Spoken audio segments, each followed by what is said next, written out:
Hi guys, DK here.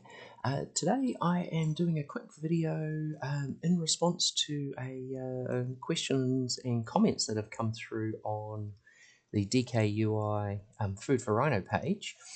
In particular, James has been asking about how to set up the number slider and number input components. So yeah, to that end, I'm going to start from scratch here and set up a DKUI with both a number slider and a number input. So the first thing we're going to need here is our page server, and this just needs a Boolean toggle,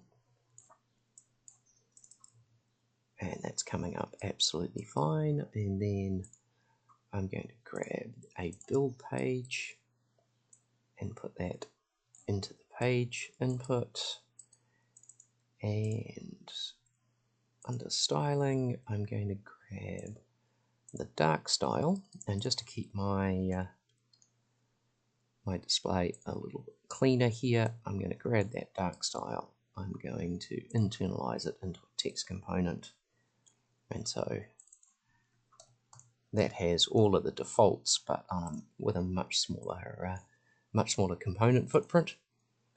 So I'm just going to feed that into my CSS, and I'll move this over a little bit.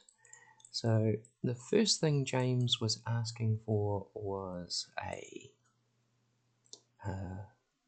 number slider.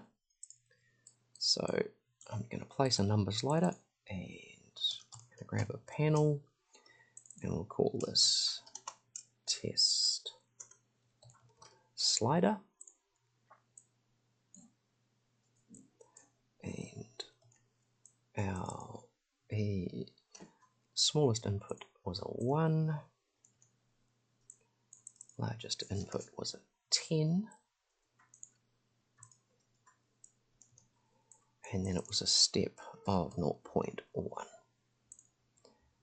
And then finally we will need a panel for our value input, so we can connect our name, our minimum number, our maximum number, our step, and then our value, which will auto-populate with the with its correct name.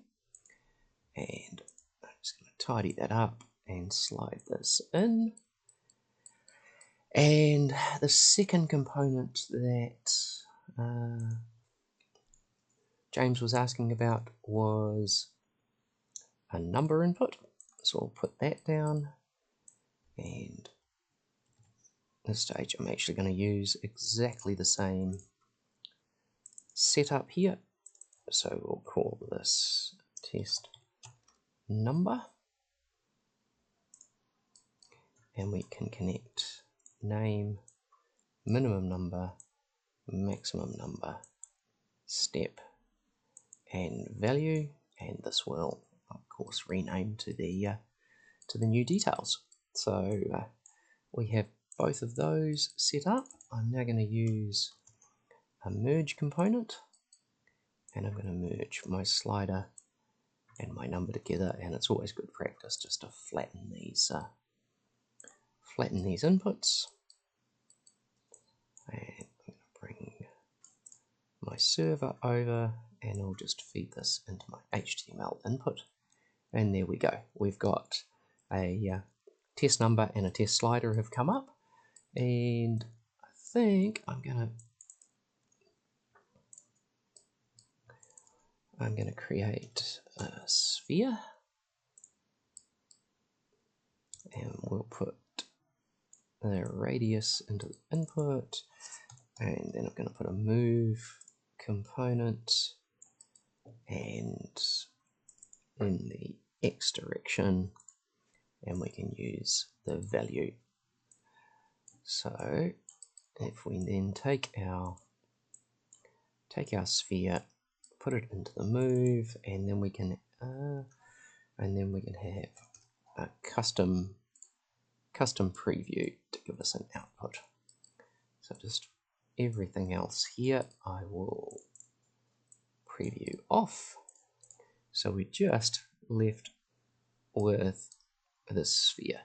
So now we can change its size, and we can take its position, and we can move its position around. So that is all working as intended. Now if we wanted this these slider changes to be instantaneous or be live, we could do that as well. And so all I would do is move this down a little bit, and we can make a copy of this test slider, and if we put the keyword _live at the end of here, now as we move this, that will update live. So we can plug that into our sphere input, and now that will update live. And as always, if we wanted to put an exact value, we can double click on the name there and say put 2 in. So that's 10, and we can take that back down to 1. So yeah, that should be both of those components set up. As always, I'll link the source code or the source file and underneath this video. And James, or in fact anyone else who finds both DKUI useful and also all of these learning materials and backup that I provide for the library or for the plugin, you are always welcome to simply grab this Buy Dave a Beer icon, drop that onto your Grasshopper canvas, and that will open this PayPal page where you are free to tell me how useful DKUI is to you. And as always, any donation of any size is gratefully received, and certainly goes a long way to motivate me to keep updating, bug finding or bug fixing, and also producing these quality learning materials for this plugin. And if you have any questions, you can leave those in the comments underneath this video, or you can also track me down on the Rhino Discourse. I'm known on here as Kiteboard Shaper. Thank you very much.